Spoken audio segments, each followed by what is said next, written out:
क्या ज्वाइन हो गए? How many of you are only 18?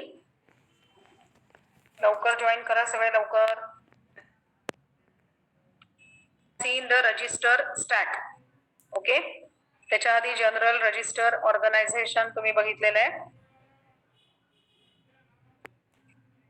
So in that general register organisation मध्ये control वर्डचा फॉर्मॅट कसा तयार करायचा, that also you have seen. Then after that we have started with stack organisation.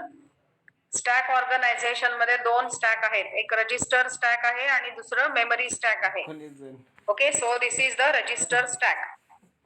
Stack याचा अर्थ लक्षात येतोय का? ढीग तयार करणे, एकावर एक एकावर एक एकावर एक असा ढीग तयार करणे. That is nothing but the stack. Okay, तर रजिस्टर स्टॅक मध्ये जे रजिस्टर्स असतात सीपीयू मधले ते एकावर एक याप्रमाणे अरेंज केलेले असतात आणि त्याला पॉइंट आउट करण्यासाठी एक स्टॅक पॉइंटर नावाचा रजिस्टर असतो. Okay, so it shows the top of the stack, म्हणजे कुठपर्यंत तो स्टॅक भरलेला आहे हे त्यामध्ये इंडिकेट केलं जात असतं. So here is the block diagram of 64 word stack. Okay, word याचा अर्थ काय? एका रजिस्टर मध्ये किती आपण डेटा स्टोअर करू शकतो, that is called as one word. तर वन वर्ड हा नॉर्मली 12 बिट्सचा असतो किंवा 16 बिटचा असतो, म्हणजे 2 बाईटचा असतो. तर असे 64 वर्ड्स म्हणजे 0 to 63 हे आपण या स्टॅक मध्ये स्टोअर केलेले आहेत. तर त्याचा हा टॉप ऑफ द स्टॅक दाखवण्यासाठी stack pointer register is there. Okay, त्याच्या खाली जो आहे तो डीआर आहे, data register. So either we can store the data from the data register to the top of the stack, जे स्टॅक पॉइंटरनी point out केलेला रजिस्टर असेल तिथे, और we can read the data from the top of the stack, आणि तो data जो read केलेला असतो तो डीआर मध्ये येतो. त्याच्यासाठी खाली डीआर रजिस्टर हे दिलेलं आहे. त्याच्यानंतर इकडं लेफ्ट साइडला 2 1 bit registers are there. 2 1 bit registers आहेत, त्यांची नावं आहेत फुल आणि एम्प्टी. तर full indicates that the stack is full, म्हणजे जेवढा इथं 64 वर्डचा स्टॅक दिलेला आहे तो जर फुल झालेला असेल तर त्याच्यामध्ये पुन्हा आपल्याला डेटा स्टोअर करता येत नाही. सो दॅट फुल बिकम्स हाय किंवा 1 होतो, सेट होतो तो. Okay, it shows 1. मग फुल इज इक्वल टू 1 याचा अर्थ काय? We cannot store further data in that stack. दुसरा जो आहे ते एम्प्टी रजिस्टर आहे, 1 बिट रजिस्टर आहे. एम्प्टी इज इक्वल टू 1 जर असेल तर आपल्याला त्या स्टॅक मध्ये डेटा स्टोअर करता येतो. एम्प्टी इज इक्वल टू 1 जर असेल तर. येस, तर याप्रमाणे फुल आणि एम्प्टी असे 2 1 बिटचे रजिस्टर्स आहेत to show the status of the stack. All of you are getting this register stack? तर याच्यामध्ये मी तुम्हाला 2 ऑपरेशन सांगितलेले होते, पुश आणि pop. Yes, do you remember? Push आणि पॉप असे 2 ऑपरेशन्स याच्यामध्ये असतात. Okay, so push operation corresponds to what? Push आणि पॉप हे जे 2 ऑपरेशन्स आहेत याच्यामध्ये नक्की काय होतं?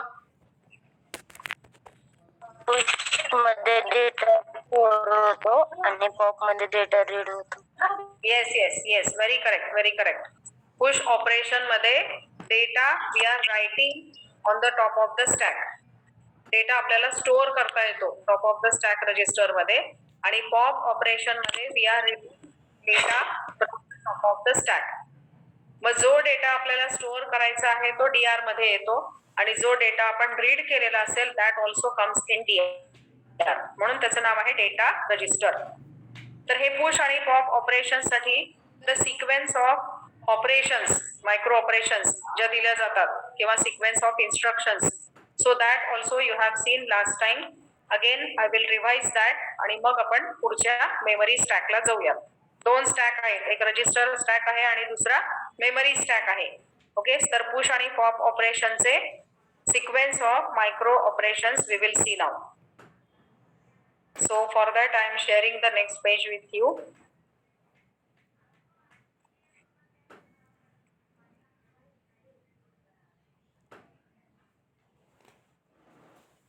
तर इथे बघा पुश ऑपरेशन साठी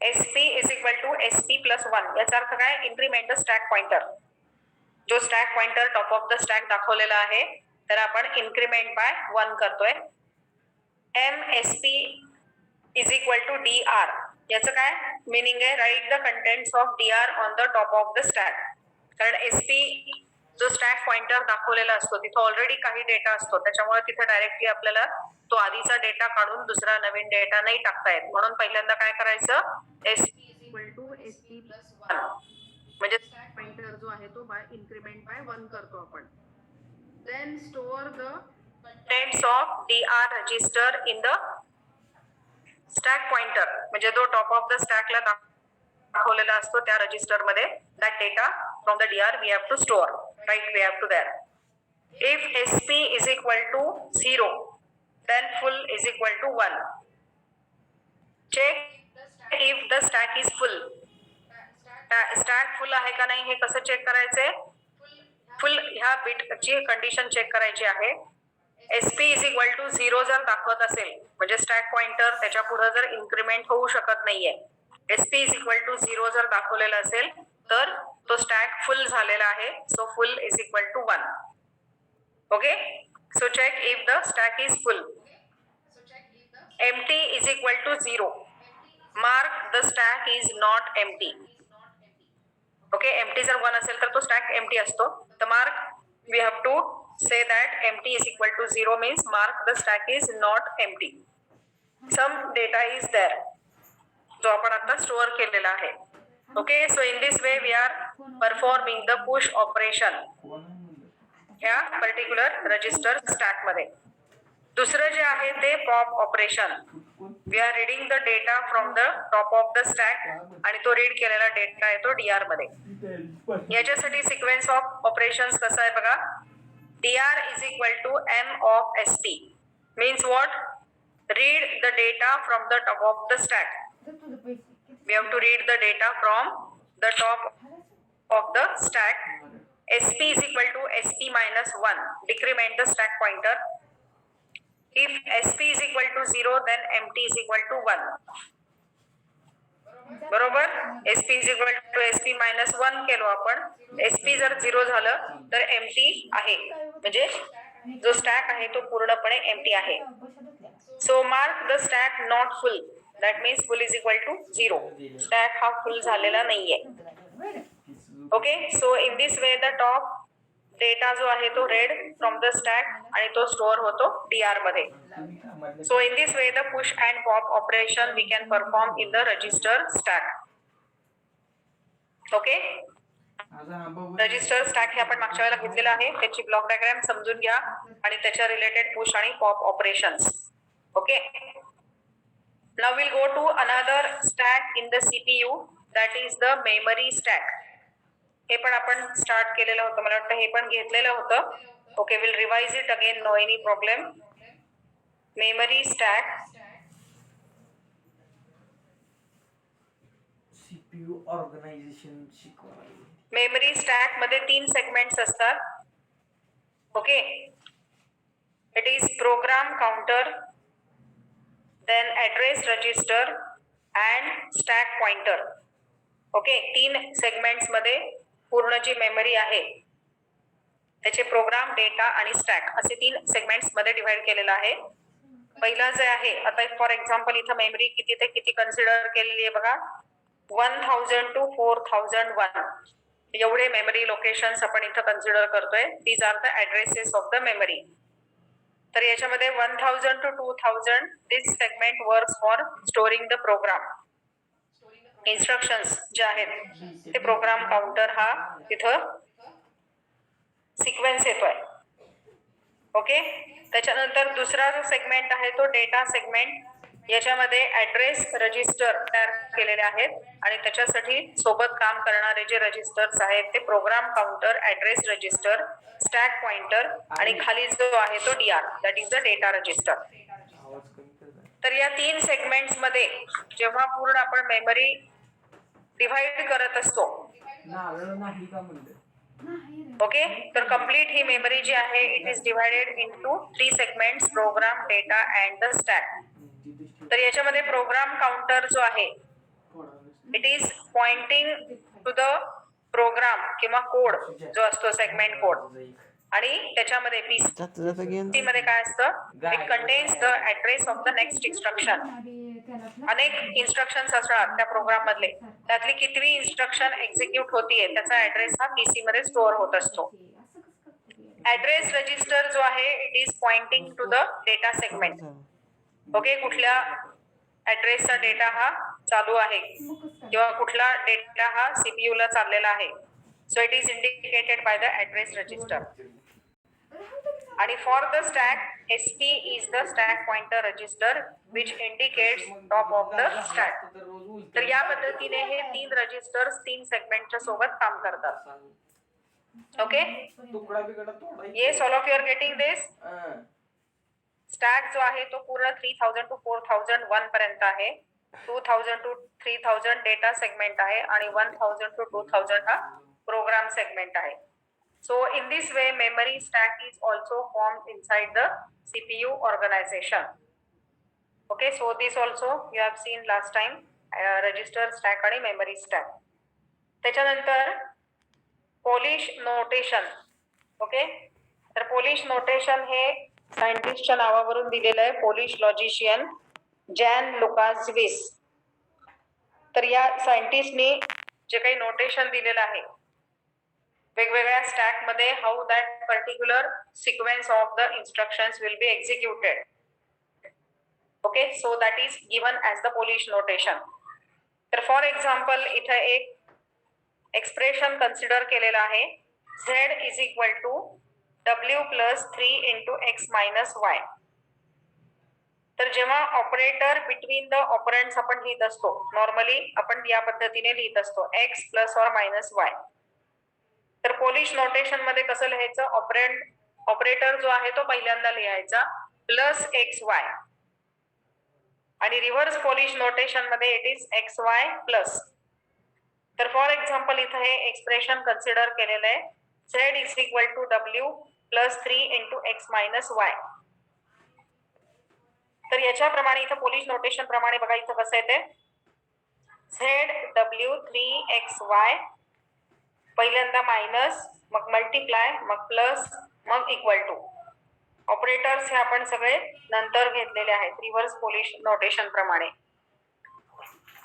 So the diagram shows that how the stack states are going during the execution of this particular expression. ALU मध्ये जेव्हा हे एक्सप्रेशनचं प्रोसेसिंग होत असतं, जेव्हा ते एक्झिक्यूट होत असतात, तर त्याच्यामध्ये त्या स्टॅक मध्ये कसे कसे चेंजेस होत जातात.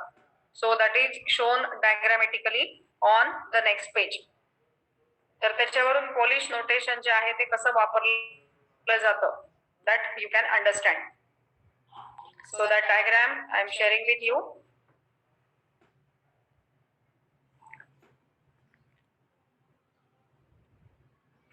See here, one by one हे diagram बघत जा तुम्ही. तर सुरुवातीला बघा इथे पहिल्यांदा टॉप ऑफ द स्टॅक दाखवलेला आहे, पूर्ण स्टॅक सेगमेंट आहे. तर टॉप ऑफ द स्टॅक जे आहे TOS म्हणजे टॉप ऑफ द स्टॅक. तर तिथे पहिल्यांदा आपण W हा व्हेरिएबल पुश केलेला आहे. ओके, त्याच्यामुळे इथे इन्स्ट्रक्शन काय येते, पुश W. बरोबर, पहिल्यांदा W आपण तिथे पुश केलेला आहे टॉप ऑफ द स्टॅकला, आणि त्याच्या वरती जो आहे तो सगळ्यात वरती आपण Z ठेवलेला आहे. कारण Z इक्वल आपल्याला करायचं ना एक्सप्रेशन मध्ये, Z इक्वल टू पहिला व्हेरिएबल काय W, त्यामुळे पहिल्यांदा पुश W. इमेज थांबा, ब्राईटनेस वाढवते मी. ओके, आता दिसतंय.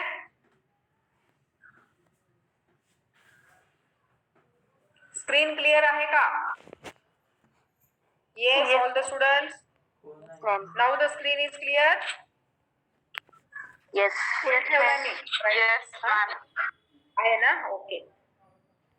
हे बघा इथं टोटल असे 8, हे पहिल्यांदा बघा मी झूम नंतर करते. 1 2 3 4 5 6 7 8 इथं डायग्राम्स दिलेले आहेत स्टॅकच्या. ओके, तर जेव्हा हे एक्सप्रेशन एक्झिक्युशन होत असतं, ALU मध्ये प्रोसेसिंग जेव्हा होत असतं, तर त्याच्यामध्ये काय काय चेंजेस होत जातात त्या स्टॅक मध्ये, ते 1 बाय 1 आपल्याला बघायचंय. तर ह्या डायग्राम्स कशा आहेत? दिस इज 1 2 3 4, त्याच्यानंतर 5 6 7 8 याप्रमाणे आहेत. या 8 ह्याच्यामध्ये इथं पूर्ण त्या expression z is equal to w plus 3 into bracket x minus y, तर त्याचं कसं कसं एक्झिक्युशन होतं आणि स्टॅक मध्ये काय काय चेंजेस होत जातात. Okay, that is shown here diagrammatically. तर हे जे आहेत 1 2 3 4 5 6 7 8 हे स्टॅक आहेत. तर ते मी एक एक तुम्हाला झूम करत दाखवतेय. Okay, so will see the first one. पहिल्यांदा ह्या स्टॅक मध्ये बघा, पहिला आपण जे बघितलेलं आहे ते सगळ्यात वरती इथं झेड लिहिलेलं आहे. कारण झेड हे काय मेन व्हेरिएबल आहे, ज्याला आपण इक्वल टू पूर्ण एक्सप्रेशन दिलेलं आहे. त्याच्यामुळे पहिला जो व्हेरिएबल आहे तो W, push W. So where it will be pushed on the top of the stack. Okay, push ऑपरेशनने आपण काय करतोय, data or the variable we are storing to the top of the stack. नंतर काय करायचंय, push 3. W च्या नंतर पुढचा जो डेटा आहे तो ऑपरेंड येतो तो म्हणजे 3 येणार. मग खाली W तसाच आहे, टॉप ऑफ द स्टॅकला आता 3 गेला.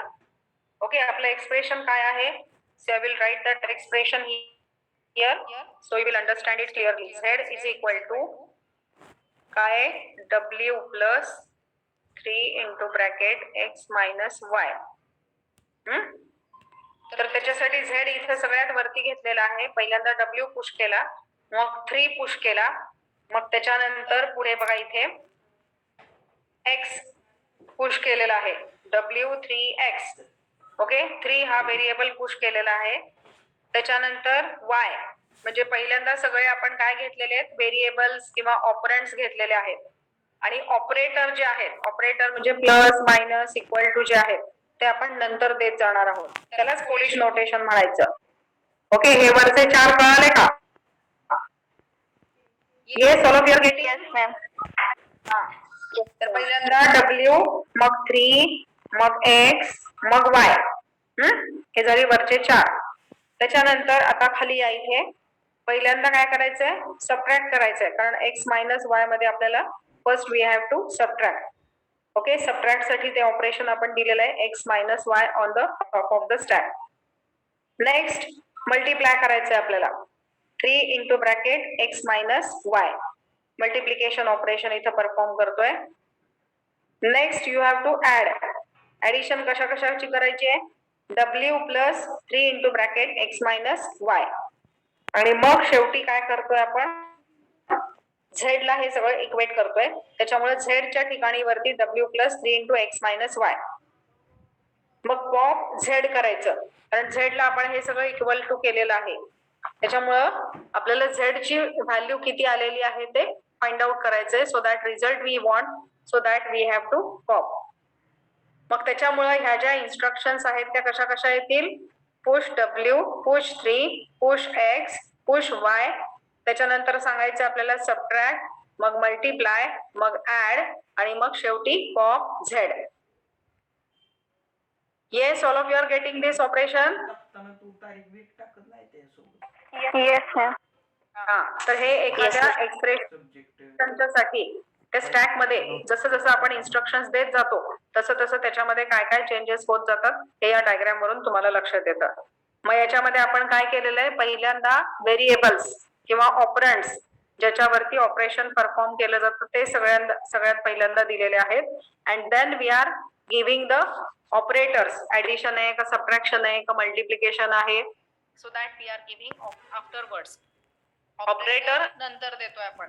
So this type of notation is called as the Polish notation. तर हे रजिस्टर स्टॅक मध्ये वापरलं जात असतं आणि त्याच्यावरून ALU will perform the required operation.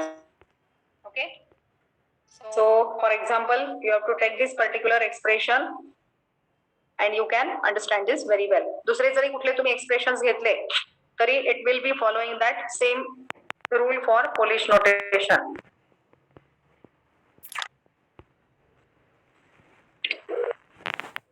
Okay, after this you have to study instruction formats. ज्या काही वेगवेगळ्या इन्स्ट्रक्शन्स आपण देत असतो प्रोग्राम तयार करत असताना, तर त्याचे सर्टन काही फॉर्मॅट आहे, इन्स्ट्रक्शनचं काही फॉर्मॅट असतं. So what is that instruction format? Okay, so that you have to study this year. तर इन्स्ट्रक्शन फॉर्मॅटची इथं फिगर दिलेली आहे बघा, कसा असतो हा इन्स्ट्रक्शन फॉर्मॅट. पहिलं जे फील्ड आहे इज ऑपकोड. तर ऑपकोड हा काय असतो? कोणत्याही इन्स्ट्रक्शनला ऑपकोड जो आहे it is given in terms of hexadecimal number. Number systems मध्ये तुम्ही हेक्साडेसिमल नंबर शिकलेला आहात 0 to F पर्यंत. ओके, तर जो काही ऑपकोड असतो तर त्याच्यासाठी हेक्साडेसिमल जे नंबर्स असतात ते ऑपकोड म्हणून यूज केलेले असतात, कोडिंग केलेलं असतं त्याचं. कुठलीही इन्स्ट्रक्शन द्यायची असेल तुम्हाला किंवा कुठलंही ऑपरेशन जर परफॉर्म करायचं असेल तर त्याच्यासाठी ऑपकोड हा कंपल्सरी. म्हणजे समजा डेटा आपल्याला मूव्ह करायचा आहे किंवा ऍडिशन करायचं आहे, सबट्रॅक्शन करायचे, whatever the operation you are going to perform. Okay, तर त्याच्यासाठी हेक्साडेसिमल कोड, हेक्स कोड दिलेला असतो. So that is nothing but the opcode. त्याच्यानंतर next is the mode. Mode मध्ये आपल्याला काय स्पेसिफाय करायचं असतं? It specifies the way operand किंवा इफेक्टिव्ह ऍड्रेस जो आहे तो कशा पद्धतीने सिलेक्ट करायला पाहिजे. Okay, the way the operand or the effective address कसा सिलेक्ट करायचा आहे. So that will be determined by this particular mode. आणि तिसरं जो आहे ते म्हणजे ऍड्रेस. कोणत्या ऍड्रेस वरून आपल्याला रिक्वायर्ड डेटा ऍक्सेस करायचा आहे. So that is given in that particular address. So this is the general instruction format.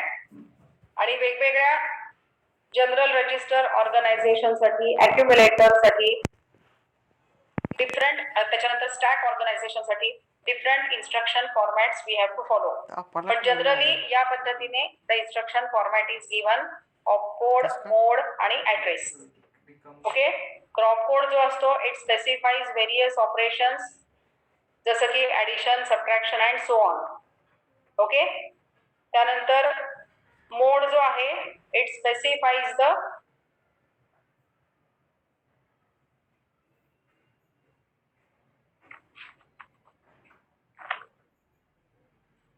मोड जो आहे it specifies the how that particular operand is fetched from the given address. Mode field specifies the way the operands are fetched. म्हणजे memory कडून data मिळणार आहे का IO devices कडून data मिळणार आहे, तर तो जो मोड आहे तो मोड मध्ये स्पेसिफाय केला जात असतो.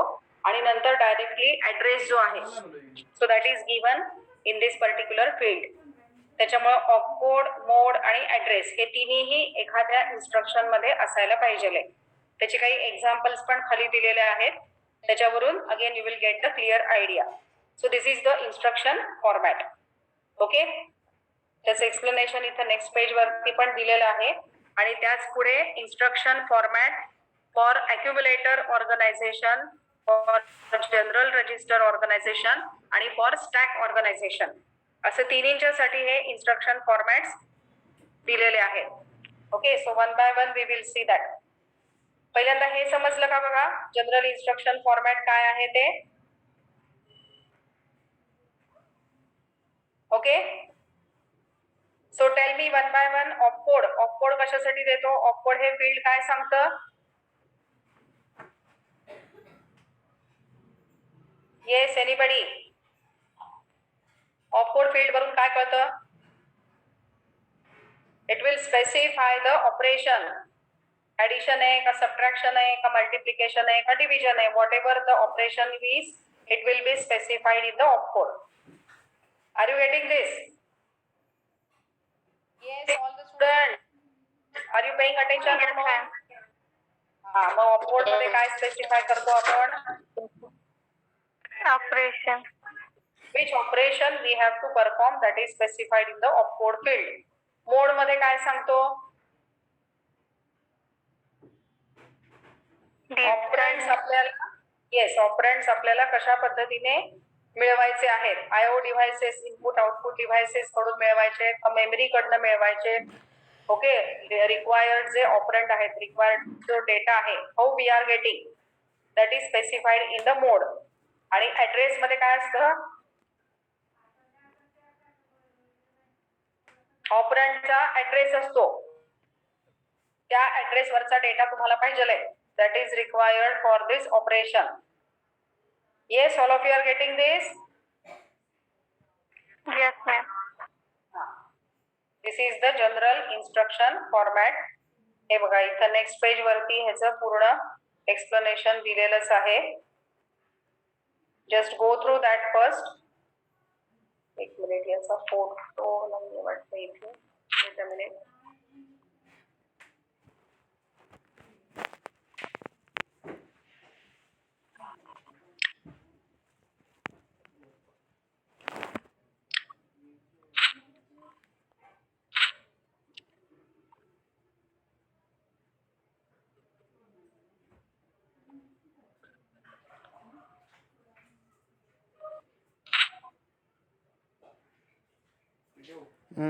डाउनलोड कर.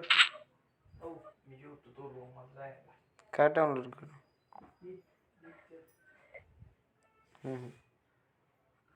See here it is given. हे बघा. Each field consists of the number of bits, okay, and each instruction is divided into 3 fields. तर त्यातलं पहिलं जे field आहे ते म्हणजे opcode. Opcode will specify the various operations. मला अंडरलाइन करते बघा. Opcode will specify the various operations such as addition, subtraction, multiplication and division. Okay. त्याच्यानंतर याच्या खाली जे दिलेलं आहे ते ऍड्रेसिंग मोड.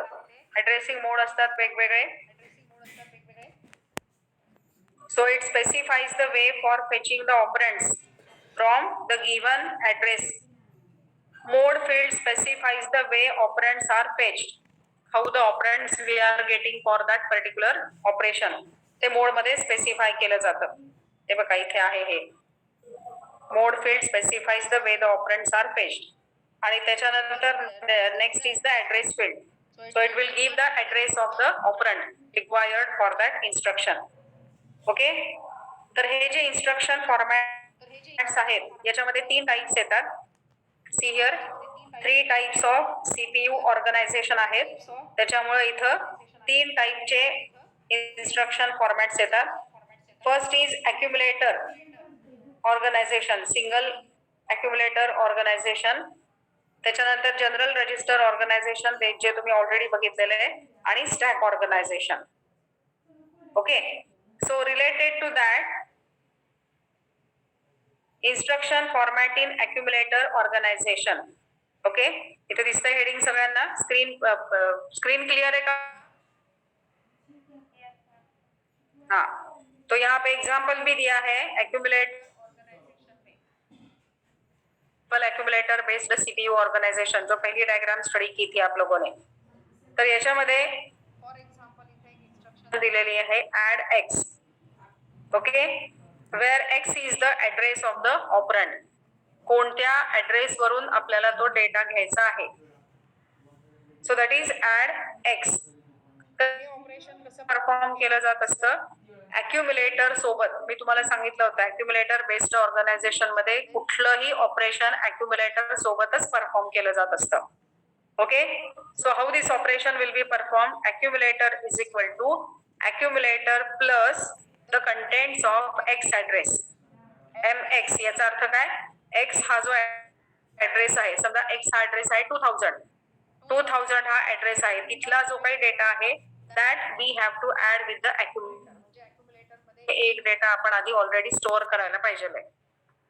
मग अक्युमुलेटरचा डेटा प्लस 2000 या ऍड्रेसचा डेटा, या दोघांची ऍडिशन आपल्याला मिळते and that is again available in the accumulator. Okay. See here it is written the contents of accumulator are added to the contents of memory word. Okay. Denoted with the x address x and the result is stored in the accumulator. अभी example से समझ में आ रहा है क्या? Yes, instruction format for accumulator organization. समजायला लागलाय का सगळ्यांना?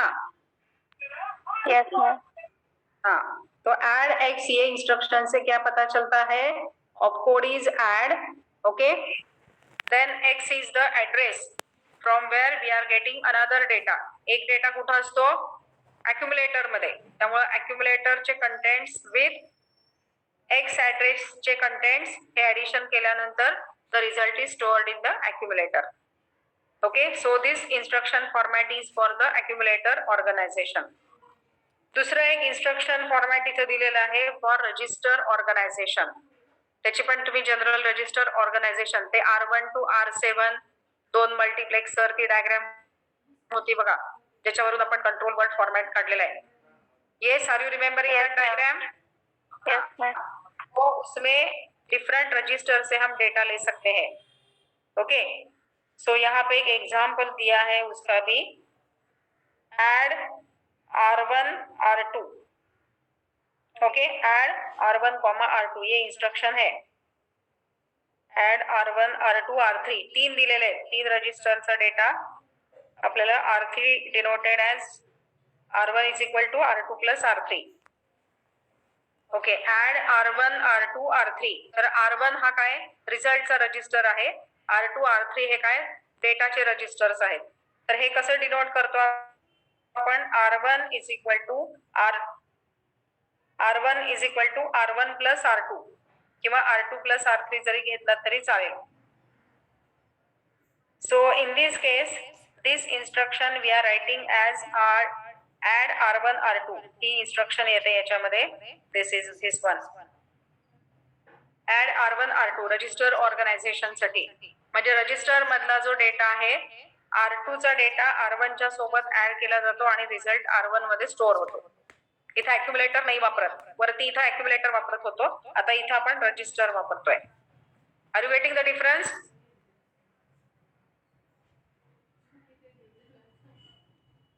Yes all. हा, तर ऍड R1 R2 ही जी इंस्ट्रक्शन आहे it is the instruction format in the general register organization. Okay,